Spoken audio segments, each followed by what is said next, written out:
Okay, another question. Yes, at the back there. I'd just like to know, what are your favorite films? What are my favourite films? Well, right now, as of like this week, it's definitely Henry Selick's Caroline. I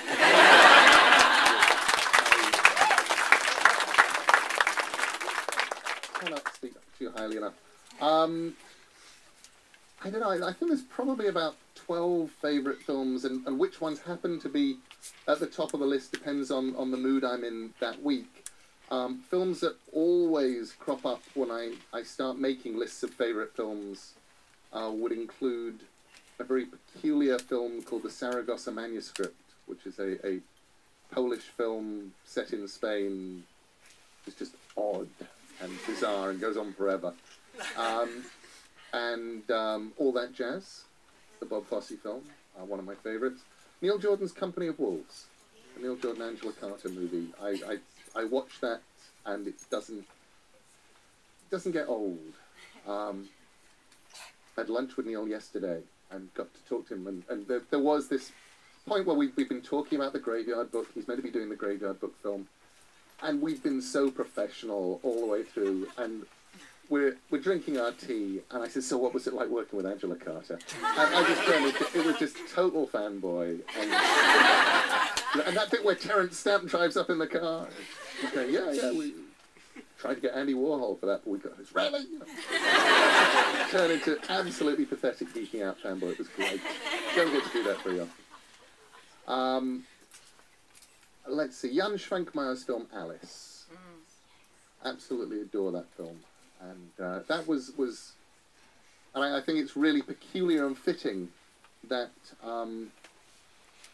Coraline is this stop-motion film, because when my daughter Holly was about 5, Jan Schwankmeyer's Alice was her favourite film.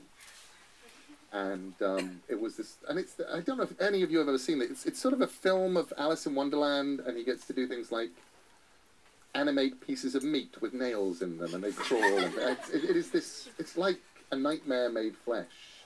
And it was my daughter's favourite film. And she was this little Wednesday Addams creature, and Caroline was really written for her. So I love the fact that it's come full circle. And her favourite film has sort of inspired the Henry Selick Caroline, which won't be out here until May. I'm really sorry. If you missed it at the film festival, you now have to wait till May the 8th. But at least you have it better than the Australians, because I believe the film over here is actually going to be called Coraline, and the Australian distributors are really worried about the intelligence of Australians, so they're calling it Coraline and a Secret Door over there.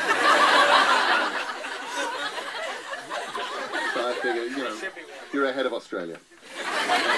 Another question, preferably an Amanda one, because that's sort of fairer. Yes. For Amanda.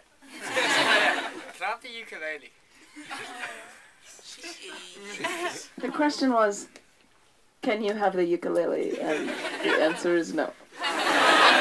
My ukulele. I'm very sentimental about this ukulele. I bought this ukulele about a year and a half ago, when I was just about to leave for the Fringe Festival in Scotland, because I had a vision that I would buy it, I would get on the internet, I would learn the chords to Creep by Radiohead, and that would be the only thing I would use it for. And it cost $19. And I since, the learning Creep by Radiohead went so well and was such a success at the Fringe that I then embarked on learning a second song. And I've learned about one song every 6 months. But, you know, the funny thing is, my best friend back at home bought me a birthday gift last year of a $300 ukulele, which is not as good as this one. For some reason, this one just sounds more awesome. Probably because a ukulele sounds best when it sounds like a cheap piece of shit.